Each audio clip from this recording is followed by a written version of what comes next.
how much can I actually afford if I make $100,000 a year? Now, $100,000 a year, I mean, that is a good chunk of money. I'm going to share the numbers with you today because your mind is going to be blown. Wow.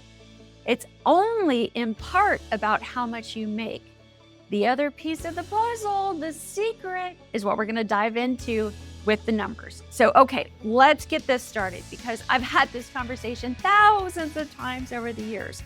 And while I talk to many people who have a really good income is part A.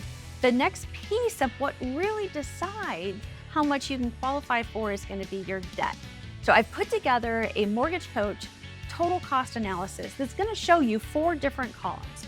And each column is going to represent a different debt that this imaginary person would have. The first column is going to assume that our buyer has a $1,700 minimum debt that they pay.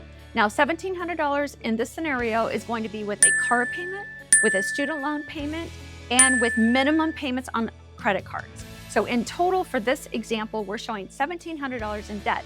Now, when we approach what is called a debt to income ratio, you will hear some lenders use DTI. It's the same thing. That's the acronym for it. Every loan program is going to have a different threshold on what your debt to income ratio can be. And there's also further details about a front-end ratio, a total ratio. For this purpose, just to kind of simplify it, I'm going to use an FHA loan, and I'm going to use a 50% debt to income ratio. Now, what does that really mean? Because you're like, hello, help me out here. Okay, so if you make $100,000 a year, we're gonna take $100,000 for simplicity purposes, divide that by 12, and then we're going to divide that number by 2. So for this purpose, we're using $41.66 as far as our monthly gross income that you can spend, and that amount has to include all of your debts together with the new house payment. And it's not just the house payment, it's going to be the principal and interest, mortgage insurance, property taxes, homeowners insurance, solar if the house has one, and HOA. So in total, think this way, your total expenses, including the new house, cannot exceed 50% of whatever that gross income is per month. Okay, so going back to the numbers, in this scenario, with a $1,700 debt spend, you can qualify for, on a $100,000 salary, a payment of roughly $24.50 a month.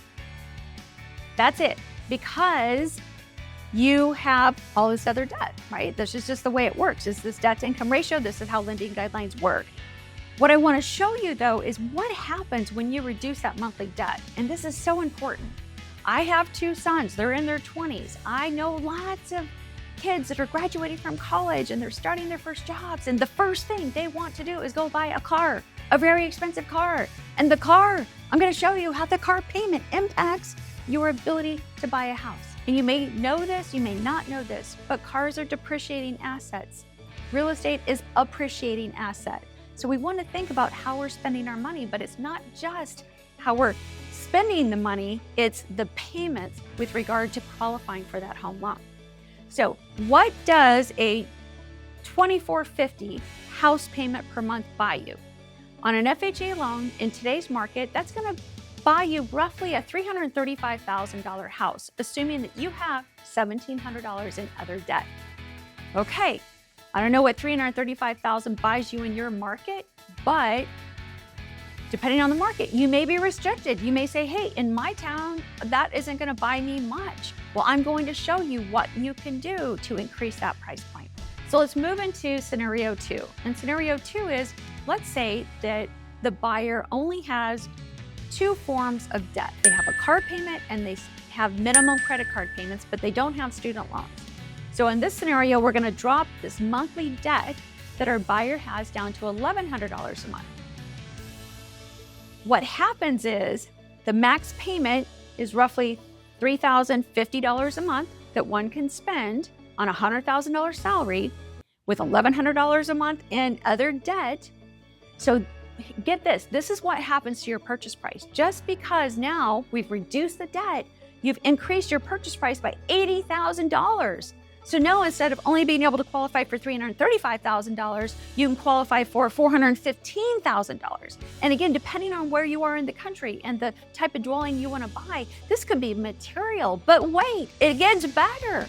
Let's go to column 3. And column 3 is maybe our buyer just only has a car payment. They don't have any student loan payments and they pay off their credit cards every month. So they do not have minimum payments on credit cards, or maybe they don't have any credit card debt at all. So scenario 3, hang on, get ready. The only change here is just the monthly debt that this buyer has. We're gonna increase the price point by another $70,000. So in this scenario, column 3, this buyer with a $600 a month car payment can qualify for $485,000 purchase price. Now, hey, I am using an estimate on homeowners insurance and property taxes. I'm not accounting for an HOA in these numbers.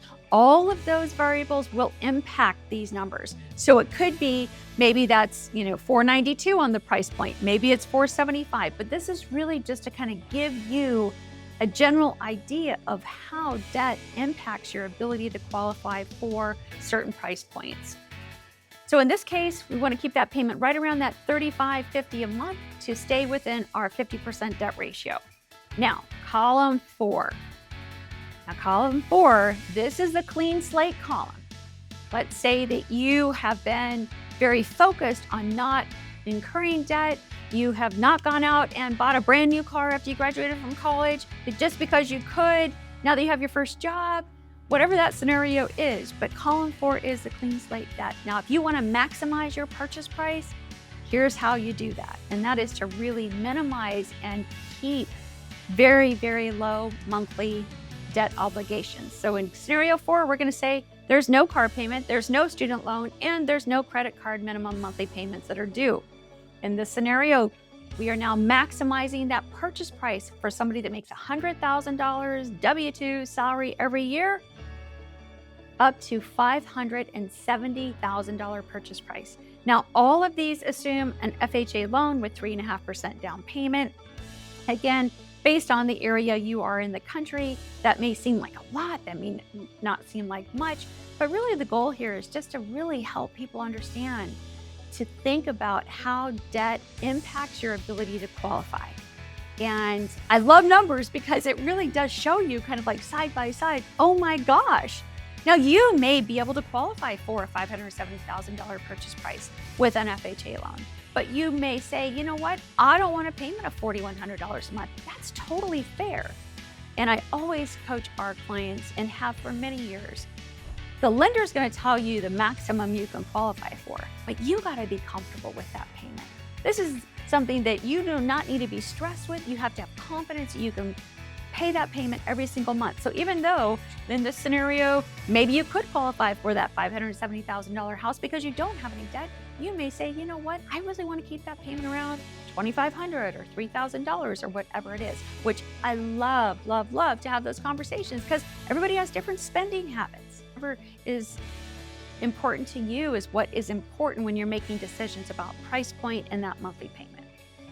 Hopefully this helps because, again, I get so many questions and I just wanted to get some clarity around what $100,000 salary buys with regard to a home today, the price point, and the loan amount. If you have any questions, don't hesitate to reach out. If you guys found value in this, please like and subscribe. I want to keep bringing more of this content to you. You can reach us at 480-725-0150.